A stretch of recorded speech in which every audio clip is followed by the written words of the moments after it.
Contributions of creative industry, particularly in copyright issues, to socio-economic development has been due to efficient management system.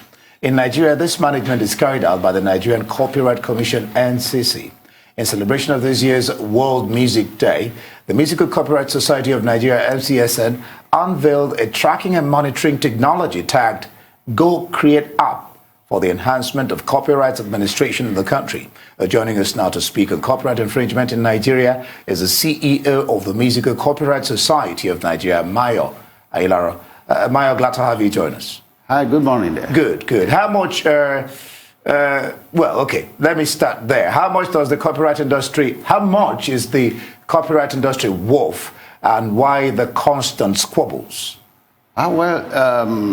Presently, we do not have the accurate data to give you the exact figure of what the copyright industry is worth.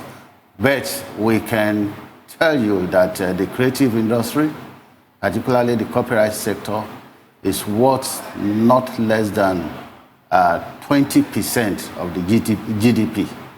And that will amount to some trillion naira if they are effectively harnessed.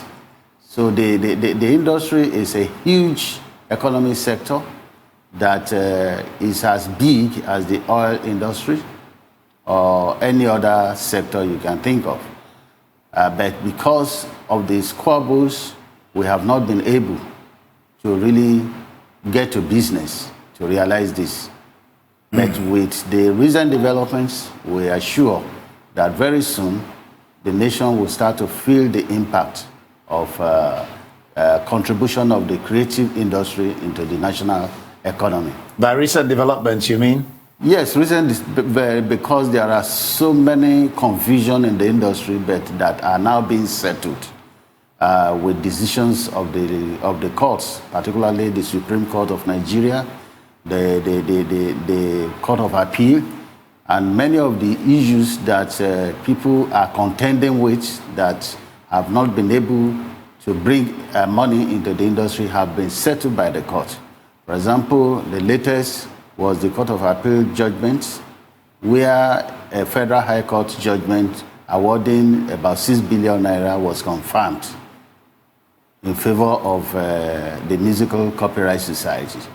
So with that kind of situation now, it is becoming imperative that whoever is using music or any creative work in his business or in the public space knows now that it is a must for him to obtain the necessary license and pay the appropriate dues for such. I wonder how difficult it would be to enforce decisions like that, even though they have been backed by the Supreme Court. Yes. I want to use an example of an American artist. She's not incredibly popular. Her name is Tidra Moses, and she had a song called Be Your Girl. It's a lovely song, but the reason why I bring her up is because I remember reading an article of hers, and she talked about being a struggling musician, a struggling singer, and a songwriter, but she wrote that song, and she released it, and I think she said maybe a year later she was still sleeping on her friend's sofa, and then she got a check through the mail for $64,000,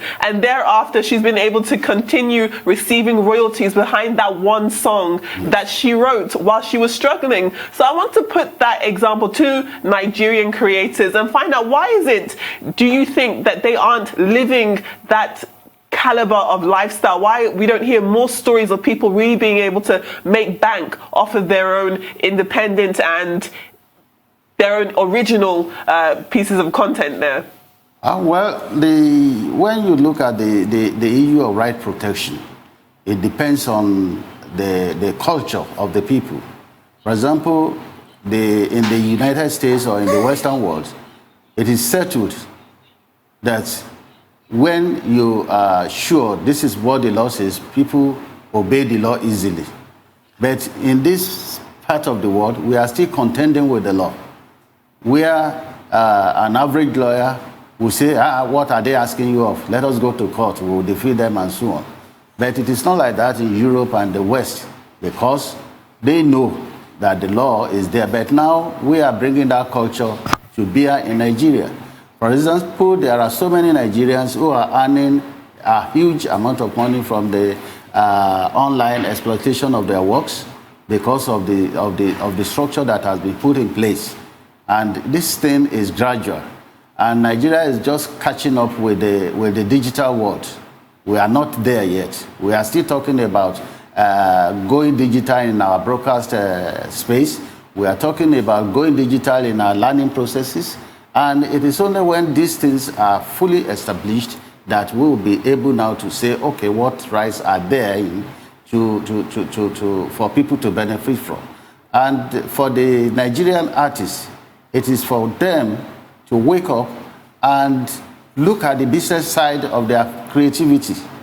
Most of our artists are concerned about being popular, about being in the center stage. Oh, just play my music. I want people to hear this. I want people to dance to my music. But they are not really thinking of how they can get the money that will come from such playing of music. But this type of structures that we are putting in place will make sure that our musicians will start to receive their money wherever and whenever their music or any other creative work is exploited. Let's straight that further. Yes. How has the journey been thus far in fighting piracy and other forms of copyright? Yes, it has been tough, but they say when the going gets tough, the tough gets going. It has been tough, but with determination, we have been able to contend with that. There was a time in this country when the Alaba, for example, was noted as the haven of piracy in Nigeria. But we were able to go there to convert many of the pirates there to doing legitimate business by paying for the number. Because copyright is not about stopping you from exploiting the works. It is making you to pay for what you are exploiting, to give music its due. But people misunderstood this to mean that, hey, it is my work, you cannot exploit it, you cannot use it. No. When something is in the public space, it is for others to use.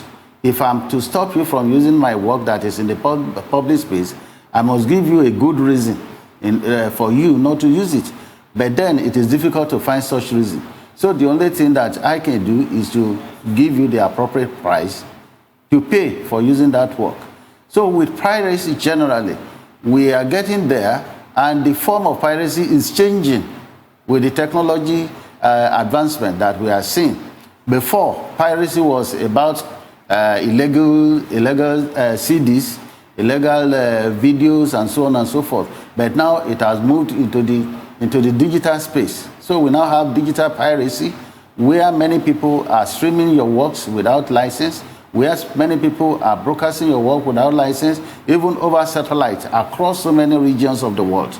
But then, with modern technologies, we are able to track these uses. For example, in Nigeria here, recently, about last week, we launched what we call GoCreate App, an application that will enable us to monitor, to track the use of musical works in the media space as well as the offline space.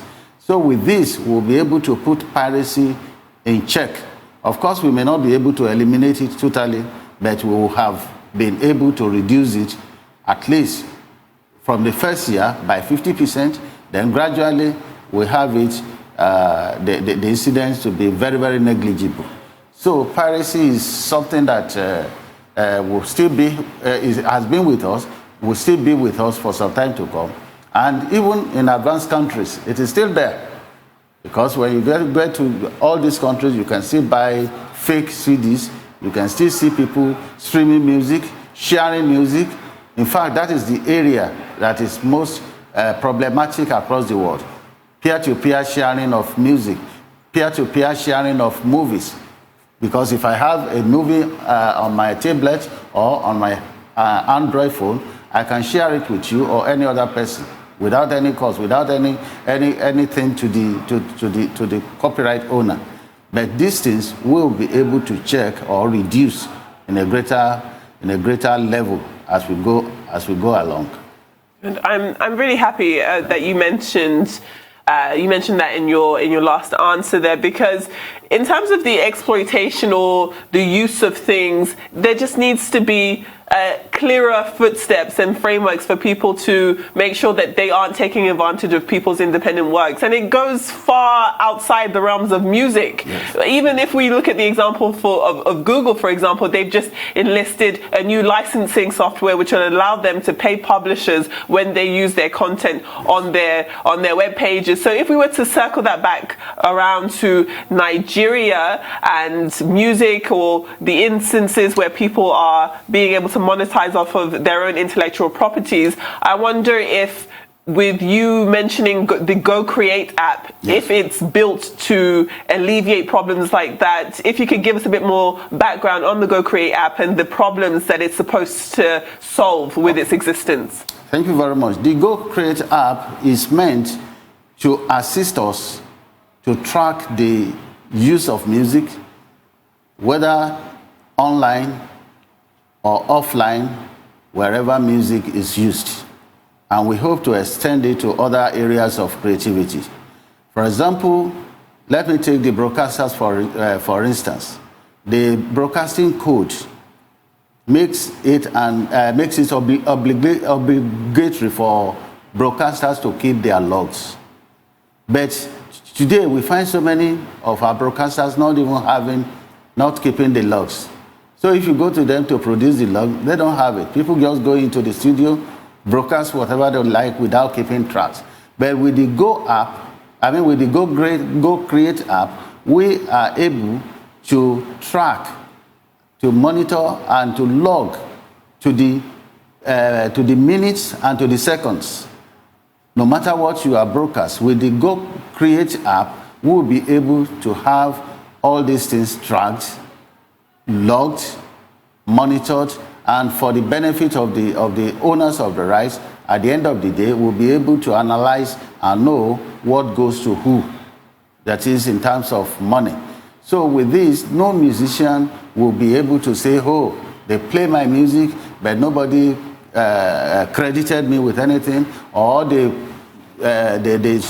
broadcast my film and I do not have any credit for it. But with GoCreate app, this thing will be a thing of the past. Mayo, I'm wondering, you have yes, so many, the print media, the electronic, and then you have, TV like we're on now, and then you have the radio. Yes. You have so many across the nation, and yes, you have so many TV stations across the nation. Yes. I am wondering, really, how your app, GoCreate, yes, is going to be able to track, monitor across the entire nation, the TV stations, the radio stations.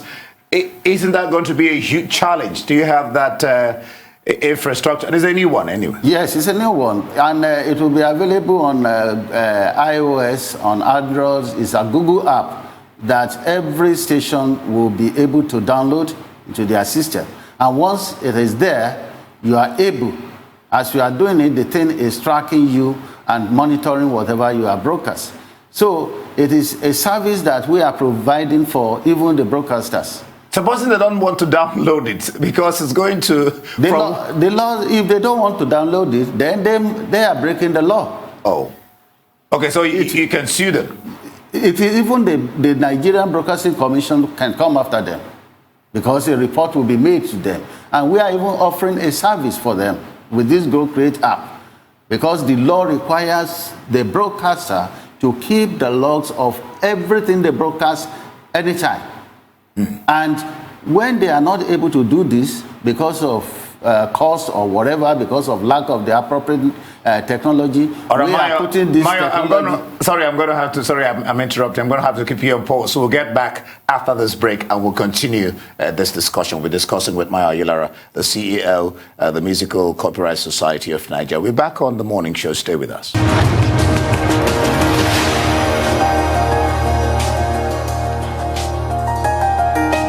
Welcome back to the morning show here on Arise News. We are still joined by Mayo Ayilaran, who's talking to us about the relationships between copyright infringement and the progress is being made. Before we went on break there, Mayo, you were in the middle of your point. I wonder if we could give you the opportunity to land on your point before we ask our next question. Yes, thank you very much. On the app, I said it that the law makes it compulsory for every broadcaster to log. But many of them are not doing so. But here, we are giving them that opportunity, that technology with which to do their logging easily and seamlessly. And to the other question, that we have so many of them in this country that it may be difficult for us to get all of them onto the system, onto the technology. But we want us to cast our mind to the Google Radio Garden that we have. Just when you go to the Radio Garden, all radio stations all over the world is on that app.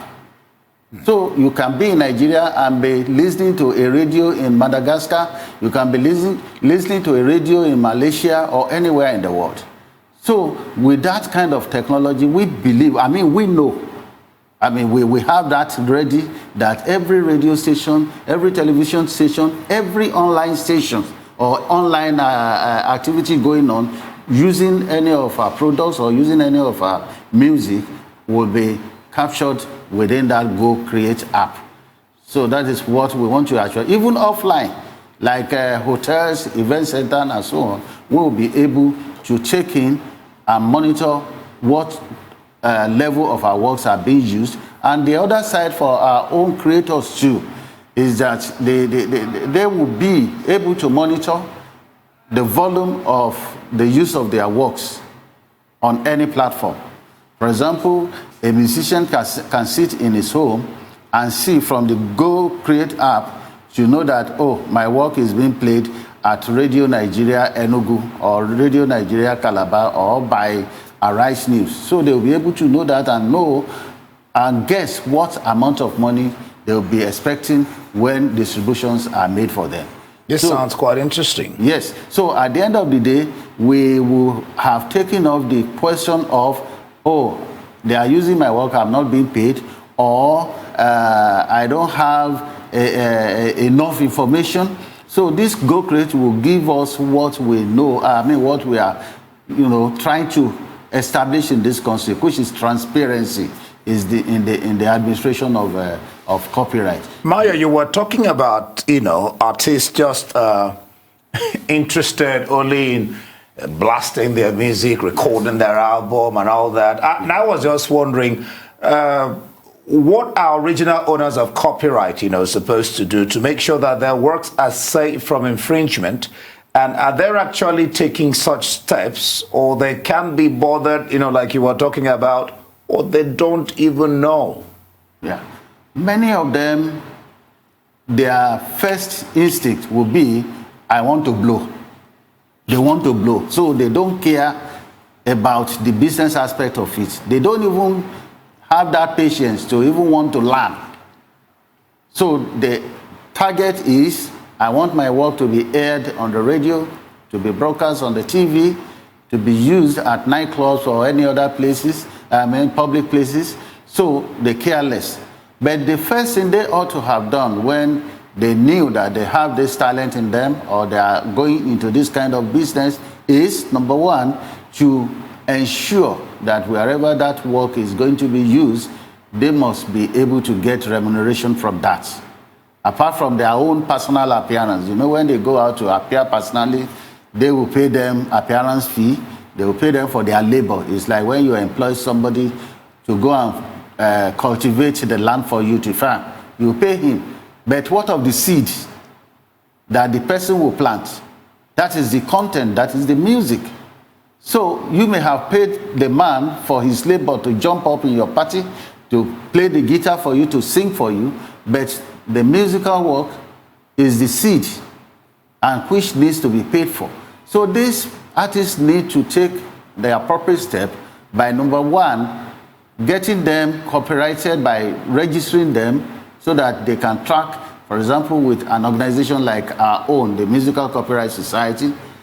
We have a database where all these works are logged. Then, or in the other aspect, they can also send it to the National Library of Nigeria as a proof that they are the owners of the work. Because anytime anything can happen, that somebody may take the work and release it under their own name. But if you have taken those steps before, you have evidence that you are the owner and the first in time to have taken that step. Because when you have registered it with us and there is any case in future, we can go to the court and give evidence on your behalf that yes, on so date, this person registers this work with us. And if that date predates any other person who may want to claim that copyright, the law will simply give the person who is first in time. Then the library, National Library too, the evidence with them can also serve. Then another easy way you can do this is you can put a recording or a copy of that work, just put it in an envelope, seal it up, go to the nearby post office, register it to yourself. You do a registered delivery to yourself at the post office, and they will give you slip for that. Then you take it home. When they deliver it, you keep it, you don't break it. So whenever there is any argument about you are the owner, I am the owner, you are not, and so on, all this will come to your aid. Mm-hmm. Yeah, I'd heard of that before. I had that advice when I was writing scripts, still in the process of writing scripts. So once you finish your pilot, take it to the post office, send it to yourself, and never open it. Yes. Wow. So that's one of the cheapest ways to make sure it's yours. Exactly. Nobody will be able to steal it from you. All right, that's nice. Well, I wanted to talk. We've spoken so much about individual artists and their relationships with their own content, but if we were to, elevate that conversation to look at, of course, the Musical Copyright Society of Nigeria and their relationship with the regulator, the NCC, which is the Nigerian Copyright Commission, for decades it did look as though your relationship would be like that of a cat and mouse. What would you say the status of your relationship with the NCC is like now? Yes, and maybe before you land, just add to that your relationship too with COSON. I hear it's like also cat and mouse and stuff. Add all that together. Okay, like I said before, we are now emerging from a situation of cat and mouse to a kind of collaborative existence. Particularly between us and our regulator now, we are having a kind of understanding that will be symbiotic in nature, because they are there because of us.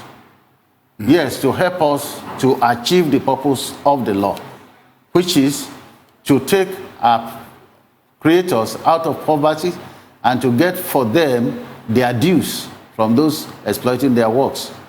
And the regulator is expected to support us to succeed in that. Heretofore, it has been a difficult situation between us, simply because the way we understood the law. We understood the law differently, but which made us to approach the court, and at the end of the day, the court settled the matter between everybody. And now we have a very robust and beneficial relationship with the regulator. And we are looking forward to this giving our creators great benefits in terms of returns on their creativity. And like the GoCreate app that we launched last Sunday, the regulator was there to praise us and to appraise the project, and they gave their note. You're just talking about the regulator. Yes. You've not added COSON. Well, for COSON, we had a cat and mouse situation because COSON came out with the aim to supplant MCSN. When COSON came into being, the song then was that they were the only approved society. No other society should be approved, because they claim that the law does not allow for competition. But when we now came into the system, they now realized that, the law said no, that was not the position of the law. So we came into being through the intervention of the Honorable Attorney General of the Federation, who gave directive to the NCC that they are misinterpreting the law. Invariably, we were approved, but shortly thereafter, the Supreme Court even said, no, we can exist based on our status. And COSON can exist. And COSON can exist. Okay, but as time went on now, there had been a case pending in the courts, at the Federal High Court. A judgment was given in that case on March 25th, 2020, which virtually, expressly proscribed COSON and ordered the Corporate Affairs Commission to remove their names from the company register in Nigeria, because the formation and the approval given to COSON was an anomaly. So just 3 days ago, on Wednesday, the court gave a ruling when COSON made an application to the court to stay the execution of that judgment. The court refused that application. In a bit, just in a bit, yes. How has COVID-19 impacted MSCN and MCSN? Yes. Just in a bit. It's very, very tough for us because we are not doing business. Since the people we are to license are not really doing business. The hotels, the public places, they are shut down. The only places where we are doing skeletal business are with the broadcasters. That is people like you. And most of our members are home. They are not doing anything. They cannot go to play show. Nobody is inviting them to play at burial ceremonies or wedding ceremonies. So it's really hard on everybody in the entertainment or creative sector. We hope for the best. All right. Mayo Ayilaran, CEO of the Musical Copyright Society of Nigeria, thank you for your time. You're welcome. It's my pleasure.